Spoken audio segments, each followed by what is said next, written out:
Remarkable result in this remarkable Premier League season. Let's get some instant reaction. In a moment, the match winner, Ashley Barnes. Before that, the Liverpool captain, Wijnaldum. Well, Gini, I should imagine a seriously tough one to take. What happened tonight? Yeah, a really tough one. Before the game, we had good intentions to play against Burnley. We wanted to play good position play, wanted to counter press, create chances. I think we create enough chances to score a goal, and unfortunately we didn't score.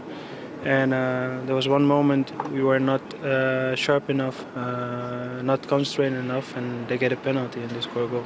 You said you created enough to score, but did you create as much as maybe you normally would? Was that old fluency lacking tonight, do you think? Well, not really, but still I think we had 100% chances.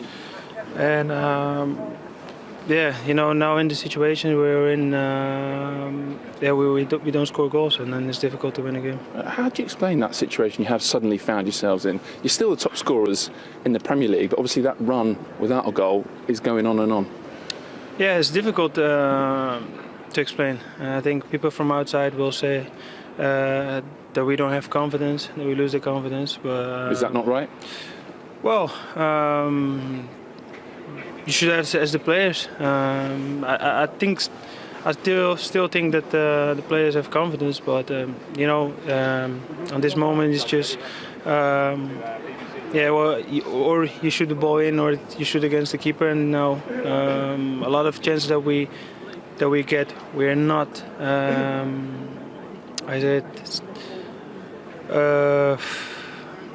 We're not like 100% like greedy, like to score a goal. That's how it looks. And what I just said, sometimes or before when we had the chances, we shoot them in, and now we shoot a lot against the goalkeeper in the middle. So. Yeah, it's difficult to explain where the fault is. But what we have to do is just to keep on going and trying to create more chances to score a goal. Senior players like yourself, captain tonight, what can you do about it? What can you say in the dressing room to try and put this right? Is there anything? Well, you're just trying to do the things you normally do. I think a bend around your arm don't change a lot. Not for me. I just talk and then trying to do the things I do normally. Well, I think you have to do it together, you know. And of course, people will look at the captain, but I think in our team, even before this game, we have a lot of players who already spoke. So I just did what I did before, trying to help the team out, and that's what I did today. Do you think this is now a decisive moment? A decisive moment in your season. You can't let this run go on any further, and you have some really tricky matches ahead. Well, yeah, we have to see. You know, what we have to do is just not think about a tricky moment in the season. We just. Well, Ashley, does it feel like you've just done something monumental? Definitely. What a shift from the lads. Great team performance, and lucky enough we've come away with 3 points. Real belief coming here? Definitely, you know, we believe in every game, and there was no different today.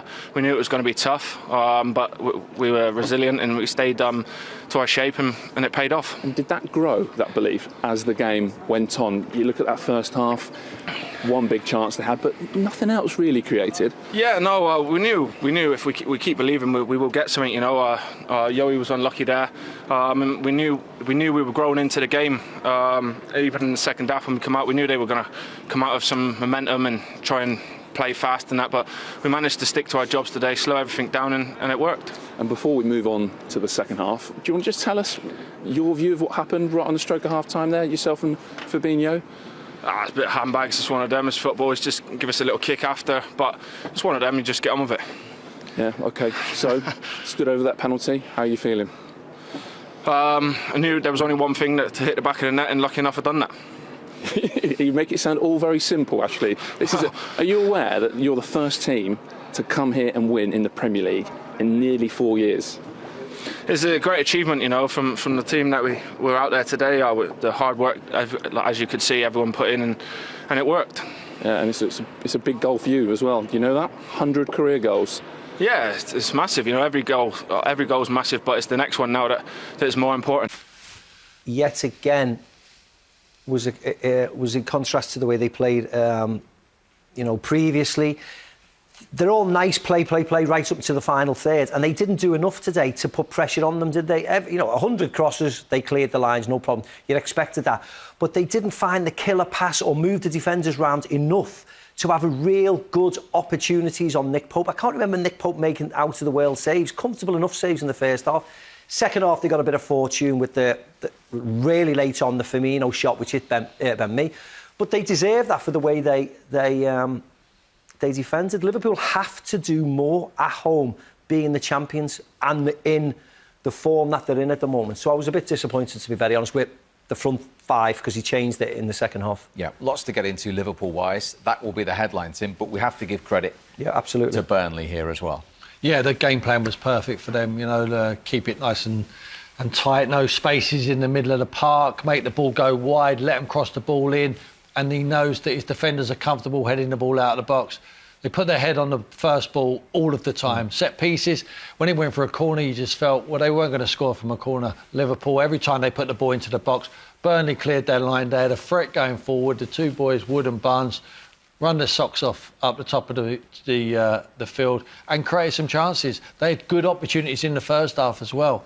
They had a little bit more quality, them two. But we're talking about a team who has spent £1 million this year in the transfer market. And they go there with real belief that they can upset the apple cart. And they've done that tonight. I could not believe it. Didn't matter. If you play for Liverpool Football Club, I said it at the top of the show, none of these players in Burnley get into Liverpool's team. None. And everyone, I know he changed it up, everyone in the Liverpool team plays and first on the team sheet if they're in a Burnley shirt. That is not good enough.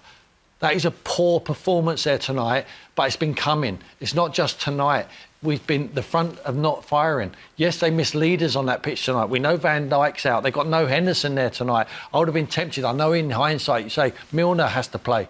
They have to have someone with that leadership qualities to galvanise the team. It looked like it didn't have it. They just drifted through the game. There was no intensity in their play. They didn't rush the ball through. I know the spaces are not there, but try and find it. Yeah. Dribble with the ball. Oxlade-Chamberlain is a good dribbler of the ball. I'm surprised where he played. He played high on right. I thought he played deeper in midfield. Shaqiri was the one who played deeper. And he just wants to... He's so predictable in his play. Drop off his left foot, dribble, try and find his left foot, coming off the side again, hit shots through bodies. Look, he made changes tonight. I think they were still capable of winning the football match with the team they had, but he's going to come under some criticism because of the changes. He makes a rod for his own back tonight, Jurgen Klopp. OK, much more to come and discuss. Liverpool have failed to score in 5 consecutive Premier League games for the first time in 21 years. What a Premier League match week we have seen. We've seen 3 different Premier League leaders inside 24 hours. That after Leicester beat Chelsea to go top, then Manchester City, in all the controversy at the Etihad, went top, then Manchester United went behind and responded by going back to the top, and Liverpool could not close the gap. They're still 6 points off Manchester United, their first home league defeat in 69 Premier League games, Burnley's first win at Anfield since 1974, and there's one more match for you, that rearranged one, of course, on Saturday. It's an important one too. Aston Villa at home to Newcastle. Look at what this does at the bottom. You could feel Scott Parker and Sam Allardyce slumping into their chair as that penalty went in, because the gap between Burnley now and Fulham has suddenly gone to 7 points. Brighton dropped down to 17, but they have a 5-point cushion over Fulham, who do have that game in hand, of course, as well. And look at Burnley, suddenly level on points with Newcastle United. And at the top, it is Manchester United, 2 clear of City and Leicester, and still 6 clear of the champions Liverpool, now having played the same number of games. Look at Spurs. They have a game in hand on Liverpool, and Liverpool's Merseyside rivals Everton have 2 games in hand on the champions. Liverpool, remember, play Spurs away next in the Premier League.